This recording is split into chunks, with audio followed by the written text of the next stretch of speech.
Hello friends, कैसे हैं आप सब। I hope you all are very well. प्यारे दोस्तों, आज के करंट अफेयर्स सबसे पहले हम लोग देखेंगे और पिछले 4 दिन के करंट अफेयर्स रिवाइज भी करने वाले हैं हम लोग। तो साथ रहना है आपको। और ये जितने भी फैक्ट्स आपको दिख रहे हैं ये सारे आज के करंट अफेयर्स से हैं। तो चलिए एक एक करके मैं आपको बताते जाता हूँ। भारतीय प्रतिभूति एवं विनिमय बोर्ड यानी कि सेबी की जो अध्यक्ष हैं वो माधवी पुरी बुच, ये पहली महिला अध्यक्ष बनी हैं। सेबी की स्थापना कब हुई थी? 1992 में, 1992 में अध्यक्ष कौन है इसकी? माधवी पुरी बुच, और मुख्यालय है मुंबई में। भारतीय भाषाओं के प्रचार पर जोर देने के लिए भाषा सर्टिफिकेट सेल्फी अभियान को शिक्षा मंत्रालय ने शुरू किया है। दूसरा क्वेश्चन हमारा है, द नेक्स्ट क्वेश्चन क्या है? केंद्र सरकार ने यूक्रेन में फंसे भारतीयों के लिए कौन सा योजना शुरू किया है? तो ये शुरू किया है ऑपरेशन गंगा, है ना जी। और अगला है, प्रतिष्ठित वोल्ट्जमैन पदक से सम्मानित होने वाले पहले भारतीय कौन बन गए हैं? ये बन गए हैं दीपक धर। ओके, सो अगला क्या है क्वेश्चन दीपक धर के बाद? राष्ट्रीय मूल्यांकन एवं प्रत्ययन परिषद, दरअसल ये यूनिवर्सिटी रैंकिंग प्रदान करती है, NAAC। इसके जो कार्यकारी समिति के अध्यक्ष बने हैं ये बने हैं भूषण पटवर्धन। देखिए डेली 7 बजे हमारा ये लाइव क्लास आता है, ठीक है, तो ज्वाइन जरूर करिएगा। अगला है, विश्व पैरा तीरंदाजी चैंपियनशिप 2022 के व्यक्तिगत वर्ग में रजत पदक जीतने वाली पूजा जातियान है ना। अब ये ध्यान रखना है आपको, विश्व पैरा तीरंदाजी मतलब क्या होता है? जो स्पेशल एबल्ड पर्सन होते हैं उनके लिए जो तीरंदाजी करते हैं उसको कहते हैं पैरा तीरंदाजी। कितनी सुंदर चिड़िया की चहचहाहट की साउंड आ रही है, अच्छी है, एंड इट्स हमिंग बर्ड। और चलिए, सूरज कुंड हस्तशिल्प मेला कहाँ आयोजित किया जाएगा? फरीदाबाद, हरियाणा में। नेक्स्ट इज, वायुसेना की पश्चिमी कमान के कमांडर इन चीफ कौन है? श्री कुमारन प्रभाकरन। नेक्स्ट क्वेश्चन देख लेते हैं, 31वें दक्षिण पूर्व एशियाई खेल का आयोजन कहाँ किया जाएगा? साउथ ईस्ट एशियन गेम्स, है ना, इसका आयोजन कहाँ किया जाएगा? वियतनाम में। कहाँ किया जाएगा दोस्तों? वियतनाम में। BSES यमुना पावर लिमिटेड द्वारा भारत का पहला smart managed EV charging station कहाँ खोला गया है? कहाँ खोला गया बताइए? ये खोला गया है नई दिल्ली में। कहाँ खोला गया है? नई दिल्ली में। अब आते हैं, टेनिस ATP रैंकिंग में दुनिया के नंबर 1 पुरुष खिलाड़ी कौन बने हैं? तो टेनिस के ATP रैंकिंग में दुनिया के नंबर 1 खिलाड़ी बने हैं डेनियल मेदवेदेव। क्या नाम है इनका? Daniel Medvedev. पौधों के महत्व को प्रचारित करने के लिए आरोग्य वनम का उद्घाटन कहाँ किया गया है? तो पौधों के वनों को महत्व के, मतलब पौधे और में चूँकि वन में ही होंगे तो उनके महत्व को प्रचारित करने के लिए ये जो बनाया गया है ये दिल्ली में बनाया गया, आरोग्य वनम। क्या नाम है इसका? आरोग्य वनम। थोड़ा सा जूम भी मैं कर देता हूँ ताकि आपको दिखता रहे, बट ये इस साइड हो जाता है ना, सो 1 सेकेंड। आई थिंक सबसे ऊपर आप लोग देखोगे तो अगला क्वेश्चन आपको आएगा, किस देश में दुनिया के पहले पौधे से प्राप्त कोविड-19 वैक्सीन कोविफेनज की मंजूरी दी गई है? तो ये कनाडा में दिया गया है। कहाँ दिया गया है? कनाडा में। 1 से 5 तक 9वां विश्व महासागर सम्मेलन कहाँ हो रहा है? World ocean summit. ये कहाँ हो रहा है इस बार? तो ये हो रहा है लिस्बन, पुर्तगाल में। किस जगह पे हो रहा है? लिस्बन, पुर्तगाल में। भारत का पहला ई वेस्ट इको पार्क किस शहर में आयोजित किया जाएगा? इंडियाज़ फर्स्ट ई वेस्ट इको पार्क ये आयोजित किया जाएगा दिल्ली में। ठीक है दोस्तों, कहाँ आयोजित किया जाएगा? दिल्ली में। किस IIT संस्थान ने नासो 95 नामक दुनिया का सबसे छोटा पहनने योग्य एयर प्यूरीफायर बनाया है? मतलब ये एयर प्यूरीफायर जो है ये ऐसा होगा कि आपको प्यूरीफाई भी कर देगा। तो ये बनाया है IIT दिल्ली ने, ठीक है, नासो 95 IIT दिल्ली ने। अगला क्वेश्चन है, हाल ही में आए चक्रवात इमानती ने किस देश को प्रभावित किया है? मेडागास्कर। मेडागास्कर हम लोग मैप में देखेंगे, और भी जितनी जगहों का नाम आपको आएगा सब हम लोग लगभग मैप में देखेंगे। और GK GS प्लस विश्व के संगठन यूनाइटेड नेशंस, बहुत चीज़ है रिवाइज करने को आज। महाशिवरात्रि के अवसर पर एक साथ 11 लाख से अधिक दिए जलाकर कौन सा शहर गिनीज बुक में शामिल हुआ है? तो महाशिवरात्रि के अवसर पे आपको पता है उज्जैन में 11 लाख से ज़्यादा दिए जलाए गए हैं। और ये सेशन अगर आपको अच्छा लगता है तो ज़रूर लाइक करिएगा। 5 दिनों के करंट अफेयर्स मैं एक साथ रिवाइज करा रहा हूँ, और डेली 7 बजे आप ज़रूर हमसे मिलिए। यूक्रेन की मामलों में सुनीत संयुक्त राष्ट्र होना चाहिए यहाँ, सभा में कितने देशों ने वोट नहीं किया? आपको पता होना चाहिए इंडिया ने भी वोट नहीं किया था, बट संयुक्त राष्ट्र महासभा यानी जनरल असेंबली की बात हो रही है, 35 देशों ने वोट नहीं किया।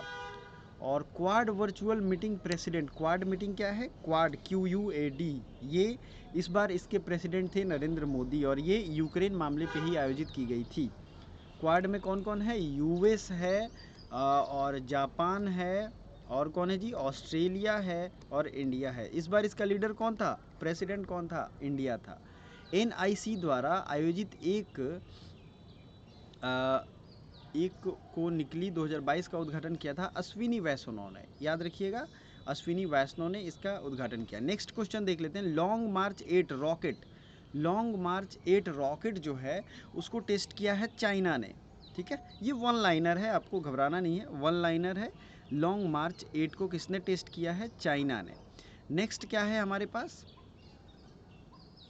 नेक्स्ट है हमारे पास उस विमान का नाम क्या है जो यूक्रेन हमले में, दुनिया के सबसे बड़े मालवाहक विमान था ये, और ये अब नष्ट हो गया है, रूस ने उसे नष्ट कर दिया है। ये इतना बड़ा विमान था, मतलब दुनिया का सबसे बड़ा विमान था, इसमें कुछ भी आप लोड कर सकते हो, एक साथ 1500 आदमी को एक जगह से दूसरी जगह पहुंचा सकते हो, इतना बड़ा विमान था। और इसका नाम था एंटोनोव AN-225, ठीक है।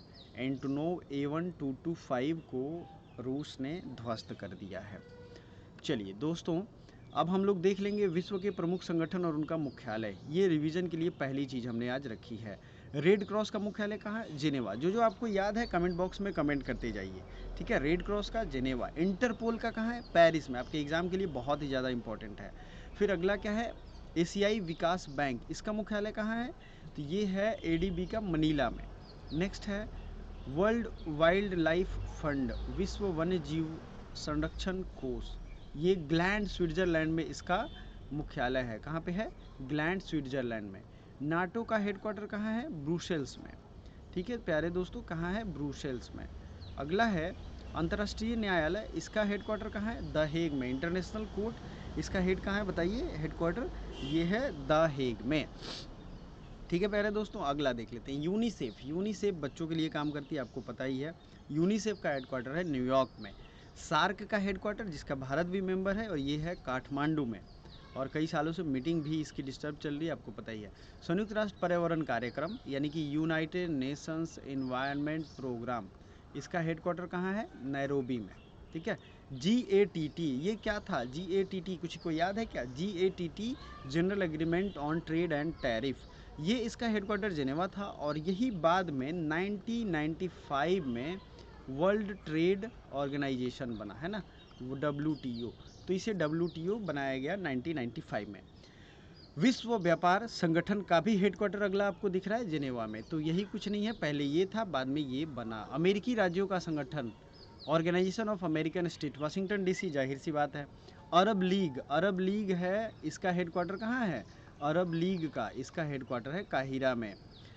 अब आते हैं कौन इसको कहते हैं? परस्पर आर्थिक सहायता परिषद। अगर आपको इसकी इंग्लिश चाहिए तो कमेंट करना, मैं इंग्लिश इसकी PDF भी दे दूंगा आपको।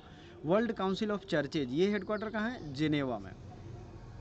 यूरोपीय ऊर्जा आयोग EEC, ये है जिनेवा में। कहाँ है? यूरोपीय एनर्जी कमीशन, इसका हेडक्वार्टर कहाँ है? जिनेवा में। सबसे कमेंट में मैं चाहता हूँ इसका जवाब, यूरोपीय एनर्जी कमीशन का हेडक्वार्टर कहाँ है?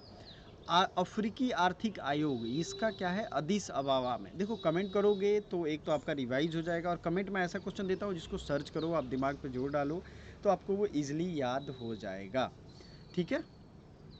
चलिए आगे आते हैं स्क्रीन पे। अफ्रीकी आर्थिक आयोग, ठीक है, इसका अदीस अबाबा में इसका हेडक्वार्टर है। यूरोपीय मुक्त व्यापार संघ ECTA, इसका हेडक्वार्टर है जिनेवा में। यूरोपीय मुक्त व्यापार संघ, इसका हेडक्वार्टर कहाँ है दोस्तों? जिनेवा में। नेक्स्ट है संयुक्त राष्ट्र शरणार्थी उच्चायोग UNHCR, ये हो जाएगा जिनेवा। अगला है अंतर्राष्ट्रीय परमाणु ऊर्जा एजेंसी, इसका हेडक्वार्टर कहाँ है? ये है वियना में। नेक्स्ट है पश्चिमी एशिया आर्थिक सहयोग, ये हेडक्वार्टर है बगदाद में, ठीक है। पश्चिमी एशिया यानी वेस्ट एशिया इकोनॉमिक कोऑपरेशन, इसका हेडक्वार्टर कहाँ है? इसका हेडक्वार्टर है बगदाद में। ओके, सो नेक्स्ट देख लेते हैं।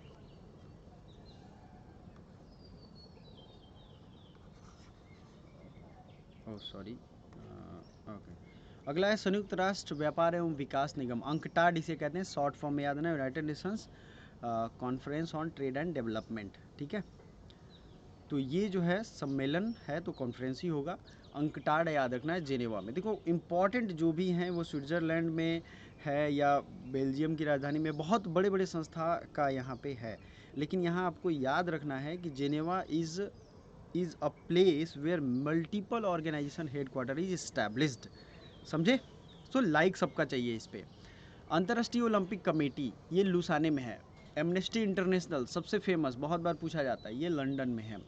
प्यारे दोस्तों एक चीज़ आप लोग जान लो, ये जो अभी वर्ल्ड ऑर्गेनाइजेशन न्यूज़ में चल रही है इसलिए ज़रूरी है, इसलिए आपको याद रखना है। जैसे यूनाइटेड नेशन संयुक्त राष्ट्र संघ न्यूज़ में चल रहा है, इसकी स्थापना कब हुई थी? 24 अक्टूबर 1945 को, है ना। और ये कहाँ हुआ था आपको पता ही है, लेकिन ये याद रखना है किस एग्रीमेंट के तहत संयुक्त राष्ट्र संघ को बनाया गया था? San Francisco agreement.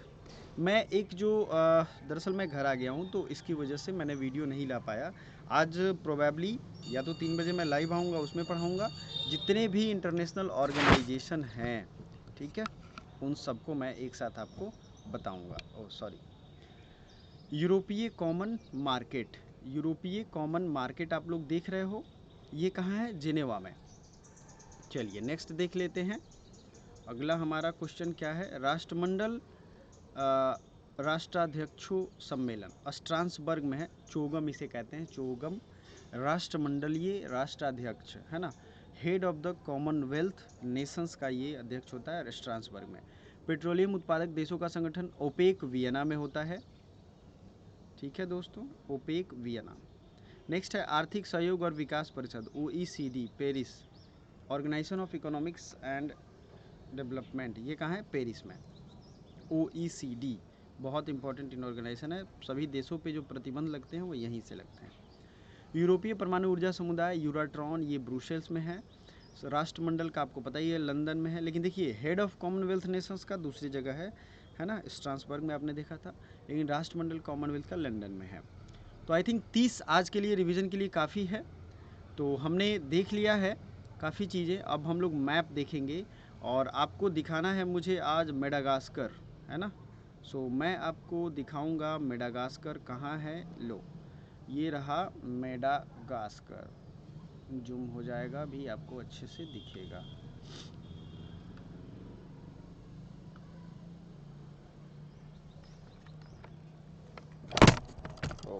Sorry sorry sorry,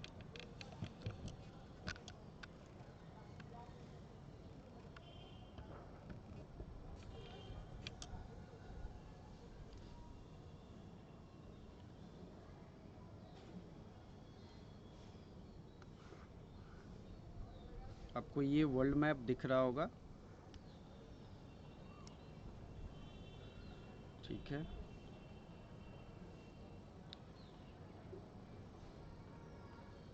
okay, आप सबको दिख रहा है आई थिंक, ये रहा आपका मेडागास्कर। ठीक है प्यारे दोस्तों, चूँकि मैं घर पे हूँ तो इसकी वजह से ये दिक्कतें आ रही हैं। I am really thankful to you कि आप समझ पाओगे, है ना। ये मेडागास्कर हो गया, और ये मेडागास्कर कहाँ पे है तो ये ध्यान रखना, ये मेडागास्कर है साउथ अफ्रीकन कंटिनेंट में। अफ्रीका एक पूरा कंटिनेंट है ना, जिसे ब्लैक कंटिनेंट कहते हैं, है ना। और साउथ अफ्रीका एक अलग राजधानी है। अफ्रीका कंटिनेंट है, साउथ अफ्रीका राजधानी है, याद रखना है आपको। ठीक है, अब इसमें क्या क्या आपको याद रखने हैं जो कि आपके एग्ज़ाम में आएंगे, क्योंकि आपके जो परीक्षा में आएंगे आप वही पढ़ो, मैं नहीं कहता कि कुछ और पढ़ो, है ना जी। तो याद रखना ये साउथ अफ्रीका है जिसकी राजधानी कहाँ है, सॉरी साउथ अफ्रीका जिसकी राजधानी कहाँ है? प्रिटोरिया।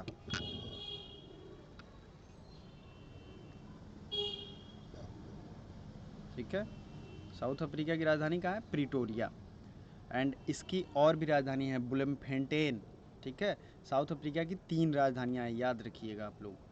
अब यहाँ जो 2-3 चीज़ें अफ्रीका से कॉमनली पूछी जाती हैं, पहली चीज़ तो ये पूछी जाती है कि हॉर्न ऑफ अफ्रीका कहाँ है, तो ये है हॉर्न ऑफ अफ्रीका, जिबूती है ना, इरिट्रिया एंड ये आपको जो कॉर्नर दिख रहा है जिबूती इरिट्रिया, और इसमें आपको मैं बता दूँ ये हो गया, ये आपको हो गया हॉर्न ऑफ अफ्रीका।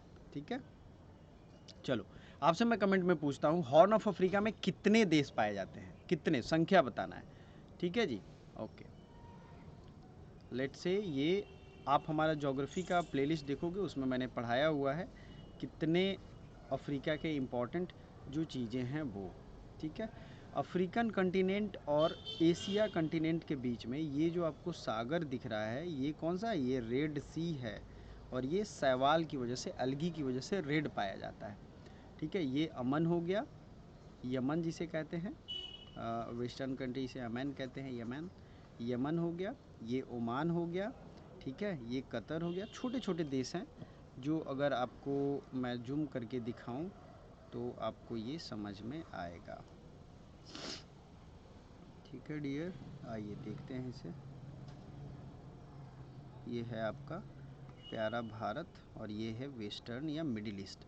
देखिए भारत की राजधानी कब बनी थी, 1912 में नई दिल्ली, आपको पता ही है दिल्ली के बारे में। इसके पहले कलकत्ता थी, और सुप्रीम कोर्ट भी भारत में आया 1935 के अधिनियम के बाद। रिजर्व बैंक की भी स्थापना हुई 1935 में। तो ये सब भारत की महत्वपूर्ण संस्था है, जगह है, याद रखना, क्योंकि राजधानी है तो सारी इंपॉर्टेंट इन्फॉर्मेशन आपको याद रखनी है। ठीक है, दिल्ली दरबार का आयोजन हुआ था किसके टाइम में, लॉर्ड, चलो दिल्ली दरबार के आयोजन में राजधानी को दिल्ली लाया गया। आपको कमेंट करके बताना है दिल्ली दरबार का आयोजन हुआ कब था। ठीक है दोस्तों, चलिए ये हो गया ईरान। ठीक है, अब आपको देखना है यूक्रेन, ये यहाँ पे है। अब ये जो आप देश देख रहे हो ना, ये हमेशा डिस्टर्ब रहता है। मैं बार बार कहता हूँ, इसमें से आपको चूँकि न्यूज़ में रहता है, ईरान न्यूज़ में रहता है, कतर न्यूज़ में रहता है, यमन ओमन दोनों न्यूज़ में रहता है, इसलिए मैंने घेरा है। जो न्यूज़ में रहता है मैंने घेरा है। ठीक है, ये आपका हो जाएगा ब्लैक सी, और ये हो जाएगा कौन सा, कैस्पियन सी, है ना। दो ध्यान रखना है आपको, ब्लैक सी किधर है, कैस्पियन सी किधर है। अभी जो लड़ाई जहाँ पे हो रही है वो ब्लैक सी का रीज़न है। आई होप आप लोग समझ गए होंगे। तो ये चीज़ें मैप में हमने आज पढ़ी, काफ़ी चीज़ें हमने देखा। अब नेशनल पार्क की बारी है, आओ नेशनल पार्क कल जहाँ से छूटा था वहाँ से आगे पढ़ेंगे। हमने कल हिमाचल प्रदेश तक देख लिया था। अब जम्मू कश्मीर की बारी है, दाचिगम नेशनल पार्क, हेमी सहाई national park, Kishtwar national park, Salim Ali national park, Karnataka national park, sorry Karnataka में जो नेशनल पार्क है उसको देख लेते हैं। जम्मू कश्मीर में याद रखिएगा हेमी सहाई, किश्तवाड़, सलीम अली।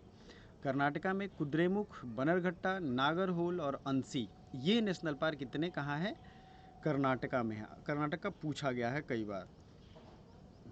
और साउथ इंडिया के स्टेट देखते हैं, केरल में Periyar national park, Silent Valley national park, Eravikulam national park, Mathikettan 16 national park. ठीक है, केरला में ये पाया जाता है। अन्नाईमुड़ी और पम्बादम, ये नेशनल पार्क टोटल जो हैं आपके 6, पेरियार, साइलेंट वैली, इराविकुलम, मथिकेतन 16, यानी 16 नेशनल पार्क भी इसे कहते हैं, अन्नाईमुड़ी और पम्बादम। इसकी जो PDF है वो मैंने भेज दी है टेलीग्राम पे, सो काइंडली डाउनलोड कर लो आप लोग। फ्री PDF आपको सारी टेलीग्राम पे मिल जाएंगी। मध्य प्रदेश का कौन है, कान्हा, बांधवगढ़, माधव, मादला प्लांट फॉसिल, पन्ना, संजय, सतपुड़ा, वन विहार, पेंच। फिर महाराष्ट्र में देखते हैं तो Chandoli national park, Gugamal national park, Navegaon national park, Sanjay Borivali national park और तड़ुबा नेशनल पार्क। इसका मैंने बहुत अच्छा ट्रिक अपने ज्योग्राफी की प्लेलिस्ट वाली वीडियो में दिया है। नेशनल पार्क की एक अलग वीडियो ही है, उसको मैंने याद करने का भी ट्रिक बताया है। संजय, बोरीवली, नावेगांव, गूगामाल, चंदोली, पेंच और तड़ुबा। पेंच एक मध्य प्रदेश में भी है, सबसे ज़्यादा टाइगर वहीं पे है। और उड़ीसा में देखें तो सिमलीपाल और भीतरकनिका, ये दोनों नेशनल पार्क कहाँ हैं, उड़ीसा में। मेघालय में है Nokrek national park, Balphakram national park. प्यारे दोस्तों, 3 बजे अगर मैं लाइव नहीं आ पाऊँ तो आपको रिकॉर्डेड वीडियो मिलेगा, लाइव की तरह ही होगा, आपको घबराना नहीं है, वीडियो आपको आ जाएगा, आप देखना ज़रूर उसे। ठीक है, सिमलीपाल और भीतरकनिका ये दोनों उड़ीसा में हैं। मेघालय में नोकरेक और बालफक्रम, ये 2 नेशनल पार्क कहाँ हैं, मेघालय में हैं। त्रिपुरा की बात करें तो बाइसन नेशनल पार्क और क्लाउडेड लेपर्ड नेशनल पार्क, ये दोनों हो गए त्रिपुरा में। राजस्थान की बात करें तो सरिस्का नेशनल पार्क है, रणथंभौर नेशनल पार्क है, मुकुंदरा हिल्स नेशनल पार्क है, डेजर्ट और केवलादेव नेशनल पार्क है। अगर मैं बहुत फास्ट हूँ तो प्लीज़ कमेंट कर देना, मैं स्लो होके बोलूँगा, ठीक है प्यारे दोस्तों। अगला देख लेते हैं। उत्तराखंड में गंगोत्री नेशनल पार्क है, गोविंद पासु नेशनल पार्क है, नंदा देवी, राजा जी का नाम जिम कॉर्बेट का नाम बदल दिया गया है ना, राजा जी नेशनल पार्क वहीं है, वैली ऑफ फ्लावर्स उत्तराखंड में है। Gangotri, Govind पासु, Nanda Devi, valley of flowers, ठीक है। चलिए अब तमिलनाडु देख लेंगे और एंड करेंगे, फिर बाकी कल हम लोग रिवाइज करेंगे। तमिलनाडु में है Mudumalai national park, Mukurthi national park, Indira Gandhi Anamalai national park, Guindy national park, Gulf of Mannar national park. चलिए ये हो गया आपको तमिलनाडु के नेशनल पार्क। तो आई होप आपने काफ़ी चीज़ें आज रिवाइज की है। रोज़ हमारा टारगेट है 500 फैक्ट आपको रिवाइज कराऊं। 500 अगर आप जीएस रिवाइज करते हो तो महीने में 15,000 जीके आपने ऑलरेडी रिवाइज कर लिए हैं। तो देखते हैं धीरे धीरे, चूँकि एक एक लाइन इसमें एक एक फैक्ट है और बहुत सारी चीज़ें हमने डिस्कस की, तो और भी बढ़ा सकते हैं हम। कमेंट करना अगर मैं फास्ट हूँ, जो भी आपकी नीड है, ज़रूरत है, ज़रूर कमेंट करिए। Thank you so much, bye for now.